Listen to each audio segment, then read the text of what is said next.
ಈ ಎಲ್ಲ ಬೆಳವಣಿಗೆಗಳ ನಡುವೆ ರಾಜ್ಯದ ಬಿಜೆಪಿಯಲ್ಲಿ ಈ ಯತ್ನಾಳ್ ಬಣ ಇದೆಯಲ್ಲ, ಅವರು ವಕ್ಫ್ ವಿರುದ್ಧ ತಮ್ಮ ಹೋರಾಟವನ್ನ ಮುಂದುವರಿಸಿದ್ದಾರೆ. ಬಿಜೆಪಿ ಚಿಹ್ನೆಯ ಅಡಿಯಲ್ಲಿ ಯತ್ನಾಳ್ ಟೀಮ್ ಜನಜಾಗೃತಿ ಹೋರಾಟವನ್ನ ಮಾಡ್ತಾ ಇದೆ. ವಕ್ಫ್ ಹೋರಾಟದ ವಿಚಾರದಲ್ಲಿ ಬಿಜೆಪಿ ವರ್ಸಸ್ ಬಿಜೆಪಿ ಅನ್ನುವಂತಹ ಪರಿಸ್ಥಿತಿ ನಿರ್ಮಾಣವಾಗಿದೆ. ಹೋರಾಟದ ಬ್ಯಾನರ್ನಲ್ಲಿಯೇ ರಾಜ್ಯ ನಾಯಕರ ಫೋಟೋಗೆ ಬ್ರೇಕ್ ಅನ್ನು ಹಾಕಲಾಗಿದೆ. ಕೇಂದ್ರ ನಾಯಕರ ಫೋಟೋವನ್ನ ಬಳಸಿಕೊಂಡು ಯತ್ನಾಳ್ ಹೋರಾಟಕ್ಕೆ ಮುಂದಾಗ್ತಿದ್ದಾರೆ. ಯತ್ನಾಳ್ ವಕ್ಫ್ ಹೋರಾಟಕ್ಕೆ ಜಿಲ್ಲೆಯ 4 ಶಾಸಕರು ಗೈರಾಗುವಂತಹ ಸಾಧ್ಯತೆ. ಭೂ ಕಬಳಿಕೆಯನ್ನ ವಿರೋಧಿಸಿ ಬೀದರ್ನಿಂದ ಯತ್ನಾಳ್ ಟೀಮ್ ಹೋರಾಟವನ್ನ ಮಾಡ್ತಾ ಇದೆ. ಬಿಜೆಪಿ ಚಿಹ್ನೆಯ ಅಡಿಯಲ್ಲಿಯೇ ಯತ್ನಾಳ್ ಈಗ ಹೋರಾಟವನ್ನ ಮಾಡ್ತಾ ಇರುವಂಥದ್ದು. ನೀವು ಕೂಡ ಬ್ಯಾನರ್ ಅನ್ನ ಗಮನಿಸ್ತಾ ಇದ್ದೀರಿ.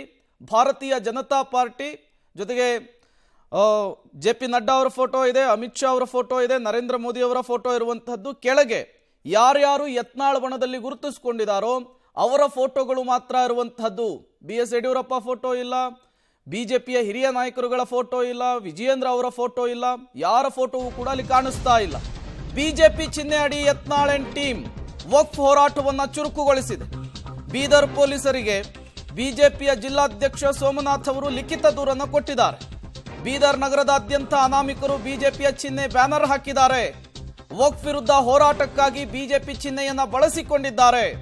ಯತ್ನಾಳ್ ಅಂಡ್ ಟೀಮ್ ವಿರುದ್ಧ ಪೊಲೀಸ್ ಅಧೀಕ್ಷಕರಿಗೆ ಜಿಲ್ಲಾ ಬಿಜೆಪಿಯ ಅಧ್ಯಕ್ಷರು ದೂರನ್ನ ಕೊಟ್ಟಿರುವಂತದ್ದು. ಈ ಮೂಲಕ ರಾಜ್ಯ ಬಿಜೆಪಿಯಲ್ಲಿ ಬಣ ರಾಜಕಾರಣ, ಭಿನ್ನಮತೀಯರ ಚಟುವಟಿಕೆ ಜೋರಾದಂತೆ ಕಾಣಿಸ್ತಾ ಇರುವಂತದ್ದು. ನೀವು ಕೂಡ ಜಿಲ್ಲಾಧ್ಯಕ್ಷರು ಪೊಲೀಸರಿಗೆ ಸಲ್ಲಿಕೆ ಮಾಡಿರುವಂತಹ, ಪೊಲೀಸ್ ಅಧೀಕ್ಷಕರಿಗೆ ಸಲ್ಲಿಕೆ ಮಾಡಿರುವಂತಹ ದೂರಿನ ಪ್ರತಿಯನ್ನು ಕೂಡ ಗಮನಿಸ್ತಾ ಇದ್ದೀರಿ. ಮತ್ತಷ್ಟು ಡೀಟೇಲ್ಸ್ ಅನ್ನು ಕೊಡ್ತಾರೆ ನಮ್ಮ ಪ್ರತಿನಿಧಿ ಮಲ್ಲಿಕಾರ್ಜುನ್, ನೇರ ಸಂಪರ್ಕದಲ್ಲಿ ಜಾಯಿನ್ ಆಗಿದ್ದಾರೆ. ಮಲ್ಲಿಕಾರ್ಜುನ್, ಇವತ್ತಿನಿಂದ ಯತ್ನಾಳ್ ಬಣದಿಂದ ದೊಡ್ಡ ಮಟ್ಟದ ಹೋರಾಟ, ಅದು ಕೂಡ ಬೀದರ್ನಿಂದ ಆರಂಭ ಆಗ್ತಾ ಇದೆ. ಈ ಬೆನ್ನಲ್ಲೇ ಬಿಜೆಪಿಯ ಅಧ್ಯಕ್ಷರು ಪೊಲೀಸರಿಗೆ ದೂರು ಕೊಡುವಂತಹ ಕೆಲಸ ಆಗ್ತಾ ಇದೆ. ಸದ್ಯಕ್ಕೆ ಬಿಜೆಪಿಯಲ್ಲಿ ಯತ್ನಾಳ್ ಬಣದ ಹೋರಾಟಕ್ಕೆ ಸಿದ್ಧತೆಗಳು ಹೇಗಿದೆ, ಏನೆಲ್ಲ ಬೆಳವಣಿಗೆಗಳಾಗ್ತಾ ಇದೆ ಅಂತ ಹೇಳಿ?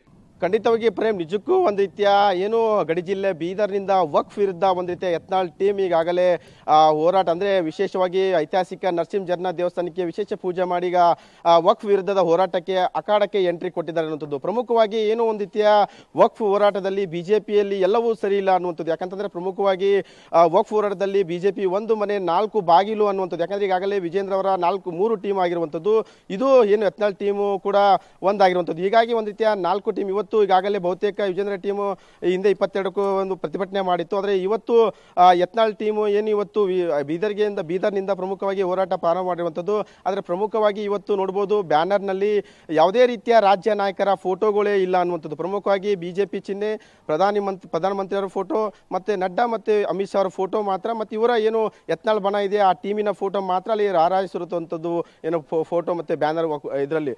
ಹೀಗಾಗಿ ಒಂದು ರೀತಿಯ ಬಿಜೆಪಿಯಲ್ಲಿ ವಕ್ಫ್ ವಿರುದ್ಧ ಏನು ಹೋರಾಟ ಮಾಡ್ತಾ ಇದೆ, ಒಂದು ರೀತಿಯ ಭಿನ್ನ ಮತ ಸ್ಫೋಟ ಆಗ್ತಿರುವಂಥದ್ದು. ವಿಜೇಂದ್ರ ವರ್ಸಸ್ ಏನು ಯತ್ನಾಳ್ ಅನ್ನುವಂಥದ್ದು. ಪ್ರಮುಖವಾಗಿ ಇಲ್ಲಿನ ಸ್ಥಳೀಯ ಶಾಸಕರು ಕೂಡ ಈಗ ಗೈರಾಗಿರುವಂಥದ್ದು. ಒಂದು ರೀತಿಯ ಎಲ್ಲೋ ವಿಜೇಂದ್ರ ಏನಿದ್ದಾರೆ ಒಂದು ರೀತಿಯ ಯತ್ನಾಳ್ ಒಂದು ವಕ್ಫ್ ವಿರುದ್ಧ ಹೋರಾಟಕ್ಕೆ ಒಂದು ರೀತಿಯ ಮೊದಲ ಹಂತದಲ್ಲಿ ಒಂದು ರೀತಿಯ ಹಿನ್ನಡೆ ಹಾಕಲು ಸಕ್ಸಸ್ ಆಗಿರುವಂಥದ್ದು. ಯಾಕಂದ್ರೆ ಯಾವುದೇ ರೀತಿಯ ಶಾಸಕರು ಭಾಗಿಯಾಗ್ತಾ ಇಲ್ಲ. ಜೊತೆಗೆ ಈಗಾಗಲೇ ಬಿಜೆಪಿ ಜಿಲ್ಲಾಧ್ಯಕ್ಷ ಸೋಮನಾಥ್ ಕೂಡ ಒಂದು ರೀತಿಯ ದೂರನ್ನ ಕೊಟ್ಟಿರುವಂಥದ್ದು ಯತ್ನಾಳ್ ಒಂದು ಟೀಮ್ ವಿರುದ್ಧ. ಯಾಕಂದ್ರೆ ಪ್ರಮುಖವಾಗಿ ಯತ್ನಾಳ್ ಟೀಮ್ ಏನಿದೆ ಬಿಜೆಪಿಯ ಚಿಹ್ನೆ ಅಡಿ ಒಂದು ರೀತಿಯ ಬ್ಯಾನರ್ ಫ್ಲೆಕ್ಸ್ಗಳನ್ನು ನಗರದಲ್ಲಿ ಹಾಕಿರುವಂಥದ್ದು.